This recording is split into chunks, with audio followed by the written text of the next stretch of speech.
Баршаңызға сәлем, каналыма қош келдіңіздер. Бүгін сіздерге тегін мастер-класс ұсынатын боламын. Яғни өзім ақылы түрде осы мастер-классты сатып алған болатынмын. Және де қаншама жылдар бойы дәл осы рецептпен заказ қабылдап жүрдім. Осындай керемет рулеттің рецептін сіздерге тегін ұсынамын. Видеоны соңына дейін қарап, менің каналымды қолдап кетуді ұмытпаңыздар. Бізге жұмыртқа қажет болады. Жұмыртқаның ақ уызы мен сары уызын ажыратып алатын боламыз. Ақ уыздың барлығын граммен өлшеп жасаймын. Төменге описаниясын қалдырып кетемін. Барлығын өлшеп жасасаңыздар, сіздерде идеальный болып шығатын болады. Және де жұмыртқаның ақ уызы салған ыдыстарыңыз құрғақ болу керек, май болмау керек, ешқандай су болмау керек. Сонда әдемі көтеріледі. Жұмыртқаның ақ уызы мен сары уызын бөліп аламыз. Сары уызы мүлдем түсіп кетпесін ішіне, соны мұқият қараңыздар. Ақ уызын бөліп болған соң үстінен шым-шым тұз саламыз да, және де миксердің жай жылдамдығымен ағартып бастайтын боламыз. Бірден қаттысына қоймаймыз. Жай жылдамдығымен бастап, кішкене ағара бастады. Қараңыздар, осындай болған кезде қантты бір ас қасықтап сала отырып, ақырындап миксерлей бересіздер. Миксердің жылдамдығын соңына қарай жайлап көтересіздер, 2-3 солай. Қантты бірден салып жібермейміз. Бізде қантты аз-аздан салу қажет. Шамамен 4-5 минутта осындай қою аппақ меренга дайын болады. Бізде осындай төгілмейтіндей, өз формасын ұстап тұратындай қою масса болу керек. Қараңыздар. Төңкерген кезде де құламау керек. Осы кезде біздің меренгамыз дайын деген сөз.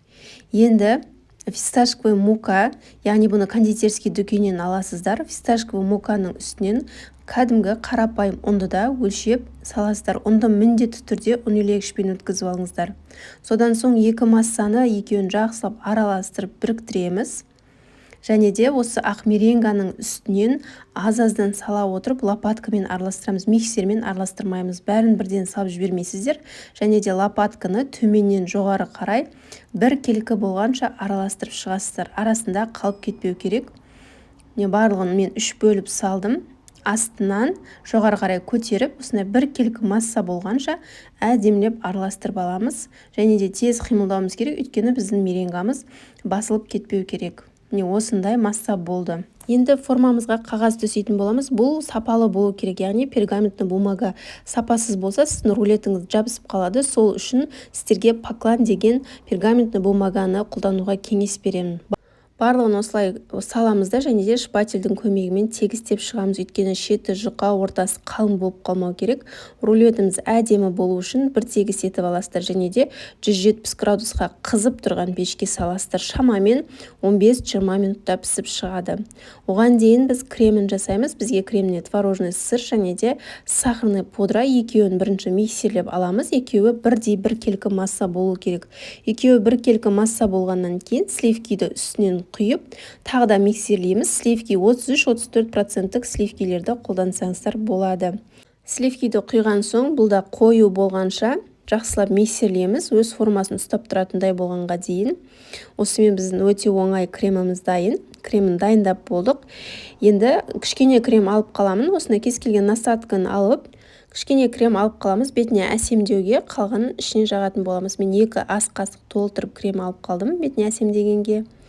Енді біздің рулетіміз пісіп шықты. Рулет пісіп әбден суғаннан кейін осылай төңкеріп аламыз да, және де пергаментті бумаганы ақырындап аламыз.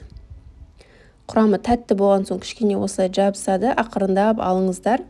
Суғаннан кейін осылай үстіне крем жағамыз. Жаңағы қалған кремнің барлығын толығымен бір тегіс етіп жағасыздар.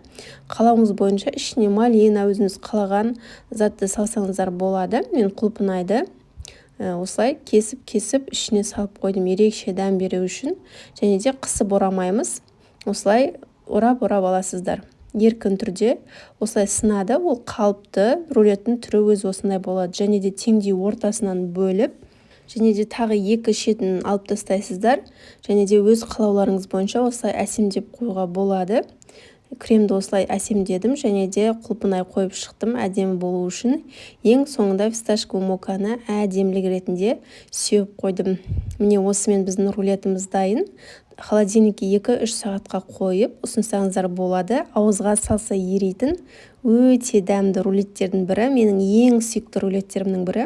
Сіздерге видео пайдалы болса, лайк басып, төменге пікір қалдырып, менің парақшама тіркелмеген болсаңыздар, подписаться батырмасын басып, қоңырау белгісін басып қойды ұмытпаңыздар, өйткені менің видеоларым алғашқылардың бірі болып сізге көрінетін болады. Назарларыңызға үлкен рахмет, сіздермен болған ләззат.